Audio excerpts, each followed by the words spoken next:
Vitajte pri ďalšej reportáži z malebného ostrova Tenerife. Tentokrát sa pozrieme bližšie na Zúbok, ako funguje španielský vzdelávací systém a aké sú možnosti škôl a vzdelávacích centier v rámci tohto ostrova. Tak ideme na to.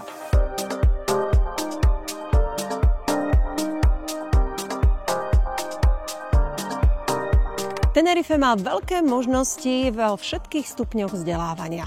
Od štátnych škôl v každej obci, cez súkromné, medzinárodné, nemecké, britské, bilinguálne, no a samozrejme dve vysoké školy, no a vzdelávacie centra v oblasti turizmu a gastronómie.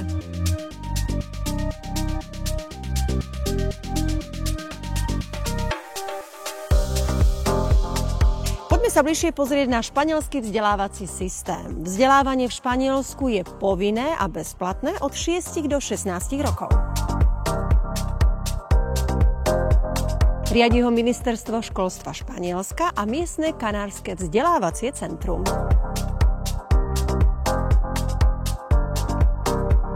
Ako prvé je predškolské vzdelávanie detskej jasle od 0 do 3 rokov. Nie je povinné aj čiastočne hradené štátom, preto mnohí rodičia svoje deti dávajú radšej do súkromných jaslí. Ďalší stupeň sú deti od 3 do 6 rokov, ktoré nastupujú do materskej školky. Opäť nie je povinná dochádzka, ale väčšina z detí nastupuje, pretože štátne škôlky sú bezplatné a hlavne je tam predpríprava už na poriadnu školu. Ďalšie v poradí je základné vzdelávanie detí od 6 do 12 rokov. Celý tento systém je rozdelený na 3 cykly po 2 rokoch. Výučba samozrejme je povinná na základnej škole a v štátnych školách bezplatná. Vyučujú sa klasické predmety ako na základnej škole i s možnosťou tu na Kanárskych ostrovoch dvojjazyčného vyučovania v španielčine a v angličtine. Ďalšie v poradí je povinné stredoškolské vzdelanie, tzv. ESO. Navštevujú ho deti od 12 do 16 rokov, od 1. do 4. ESO.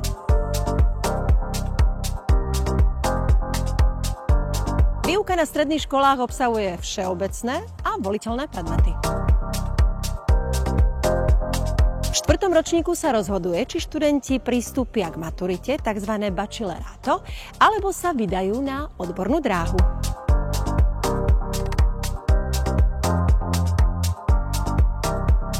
Ďalšie v poradí je nepovinné vyššie stredoškolské vzdelanie. Po ukončení ESO sú to ďalšie dve hlavné cesty. Poprvé je to dvojročné štúdium pre deti od 16 do 18 rokov, ktoré je ukončené maturitou. A je to vlastne taká predpríprava na univerzitu a na vyššie odborné školy. Študenti si sami vyberú zameranie. Buď sa rozhodnú pre vedy a technológie, alebo pre humanitné vedy, spoločenské vedy, alebo pre umenie.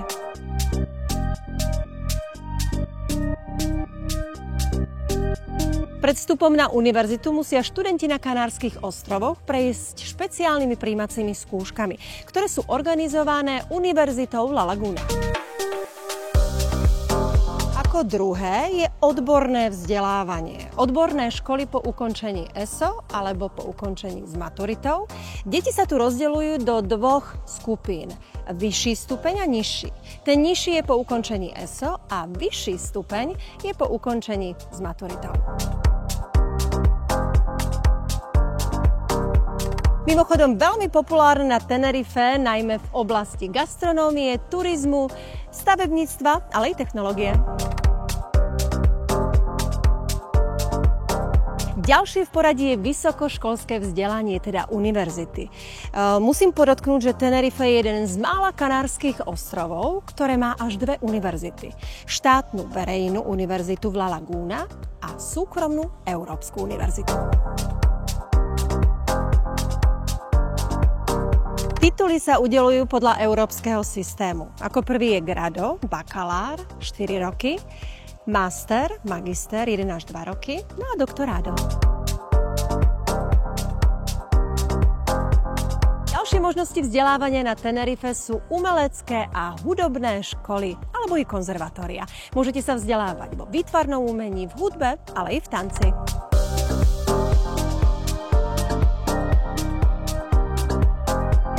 Ďalšou možnosťou sú štátne jazykové školy, kde sa môžete vzdelávať v cudzích jazykoch. Záleží len na vás. Môžete sa zdokonaliť v angličtine, v nemčine, francúzštine, ale i v ďalších.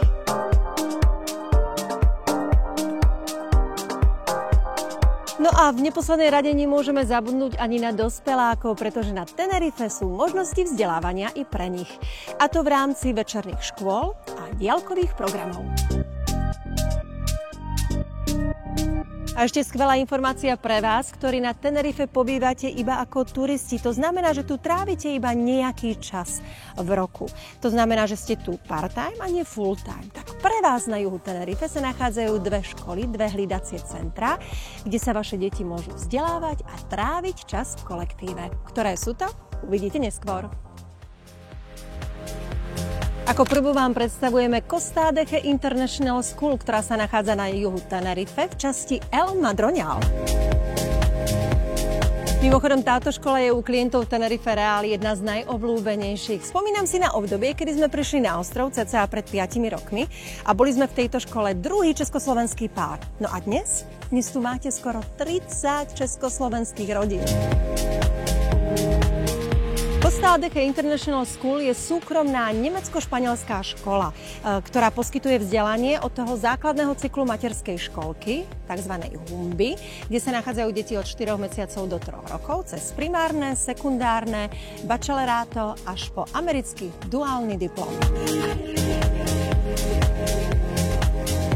Výuka na tejto škole je v plynulej španielčine, doplnková je nemčina a angličtina. Čo je ešte dôležité spomenúť, takže vaše dieťa si v tejto škole bude každé ráno obliekať krásnu školskú uniformu.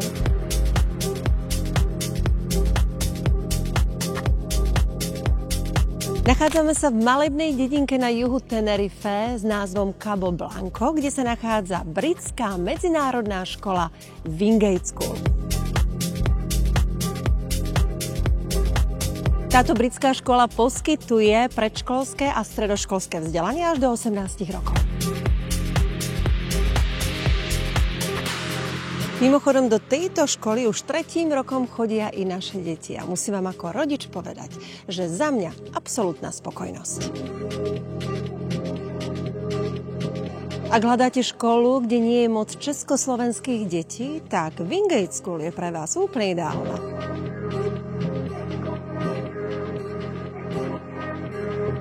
Ak si hovoríte, aké sú podmienky pri vstupe vášho dieťaťa do tejto školy, tak dôležité je ovládať naozaj anglický jazyk. Doplnková je španielčina 4-krát do týždňa, no a samozrejme po škole je obrovský výber z veľkého množstva rôznych zaujímavých krúžkov.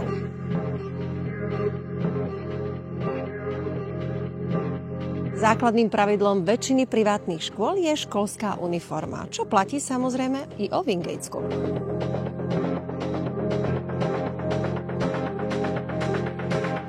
Wingate School je veľmi malá komorná rodinná škola s menším počtom študentov. A čo teda musím prizvukovať, je veľmi striktná, čo si myslím, že my rodičia určite privítame v dobrom.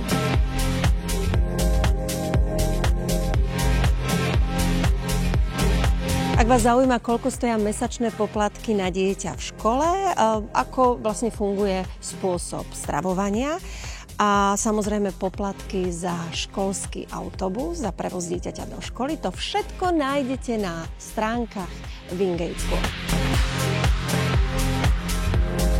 Škola sa nachádza naozaj v krásnom prostredí, kde vytvorila úžasné zázemie pre deti s nádhernou záhradou, kde deti môžu tráviť čas medzi prestávkami a kde majú rôzne športové aktivity. Pre školu je veľmi dôležité, aby sa deti cítili ako doma.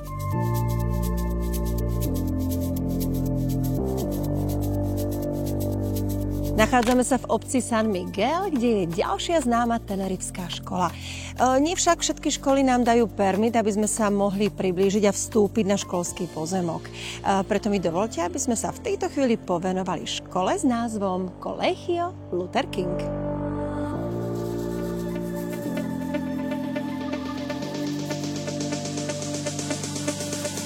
Colegio Luther King poskytuje od predškolského vzdelania cez primárne, sekundárne až po ukončenie s maturitou.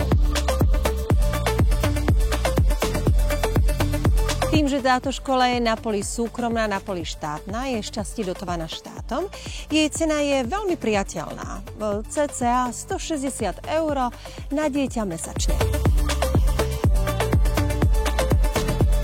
Ak chcete vašu ratole zapísať práve do tejto školy, tak podotýkam, že je veľmi dôležitá veľká znalosť španielčiny. No a doplnkový jazyk je samozrejme angličtina.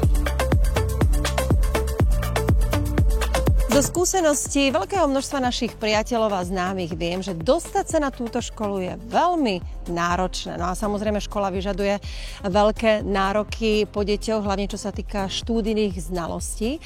A preto väčšina študentov po skončení tejto školy ide priamo na univerzitu. Colegio Luther King dáva dôraz hlavne na hodnoty, ako je rešpekt, tolerancia, pokojné riešenie problémov, no a samozrejme i rovnoprávnosť.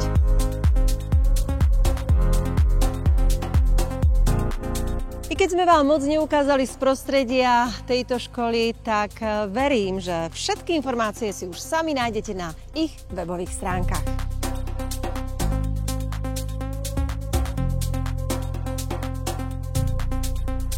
Mimochodom, vedeli ste, že iba na juhu Tenerife sa nachádza až 28 štátnych škôl? To si myslím, že je naozaj veľké číslo.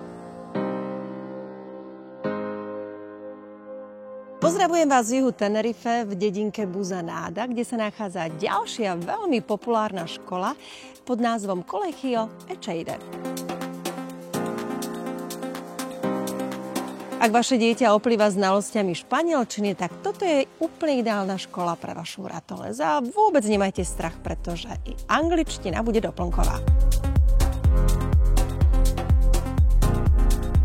I v tejto škole si deti obliekajú klasickú školskú uniformu. No a ak si hovoríte, či je možnosť odvozu školským autobusom, i to táto škola ponúka. No a samozrejme i comedor, takzvanú kafetériu, kde si deti dávajú školský obed. Viac informácií o Colegio Echeide nájdete opäť na ich stránkach.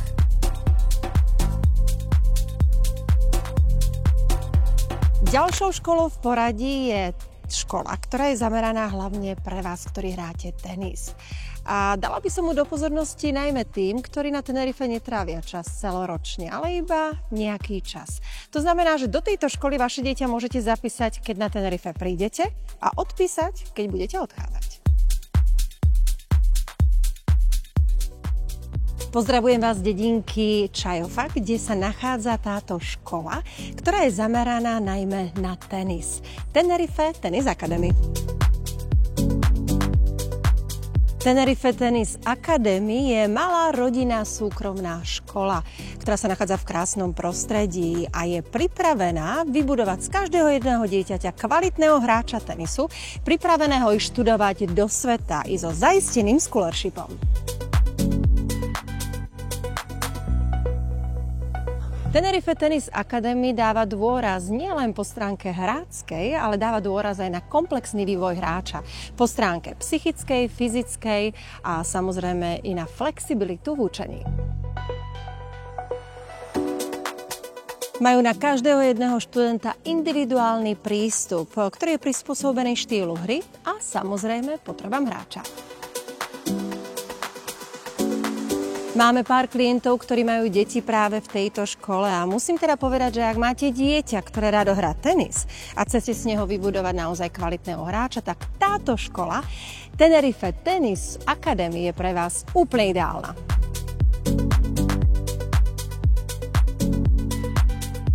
Ponúkajú britský vzdelávací systém s prípravou na skúšky vhodný pre študentov, ktorí uvažujú ísť študovať univerzitu, možno i do Spojených štátov amerických. V tejto škole nie je potrebná žiadna školská uniforma. Dôležité je mať športové oblečenie na tenis a chuť v tomto športe niečo dokázať.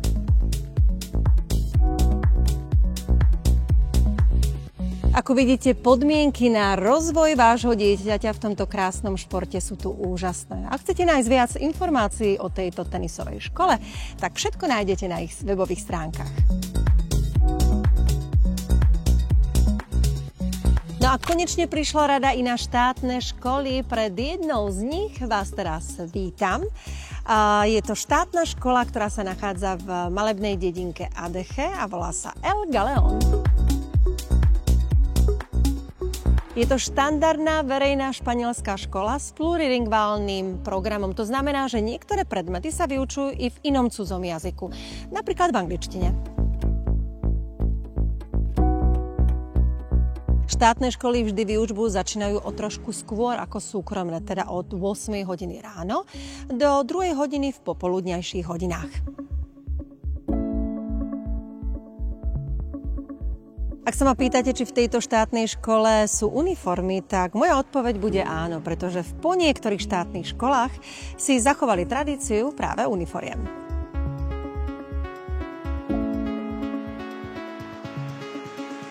El Galeón poskytuje povinné stredoškolské vzdelanie detí od 12 do 16 rokov, ukončené maturitou alebo potom odborné vzdelanie.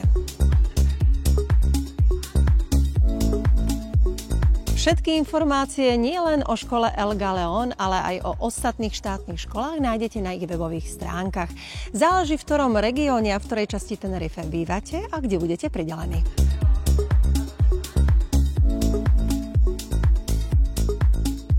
Tým, že je to štátna škola, tak je logicky dotovaná štátom. Ale len taká malá pikoška.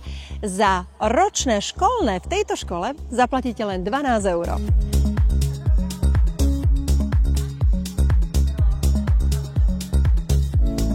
Tak a toto už je záver našej dnešnej reportáže o tenerifských školách. Aké možnosti ponúka v oblasti vzdelávania tento krásny malebný ostrov? Verím, že sme vám niektorými školami priblížili a dali sme vám možno tip, kde by ste radi videli vaše deti. Samozrejme viac informácií nájdete na stránkach každej jednej školy. No a celkom na záver nezabudnite sledovať stránky Tenerife Real, nezabudnite sledovať náš YouTube kanál a ak sme vás aspoň trošku zaujali, tak stlačte odber. Budeme vám veľmi, veľmi vďační. Ja sa na vás teším opäť na budúce. Ak máte nejaký tip, čo by ste chceli v našich reportážach vidieť, tak určite nám napíšte do komentov. Teším sa na vás. Pa, pa!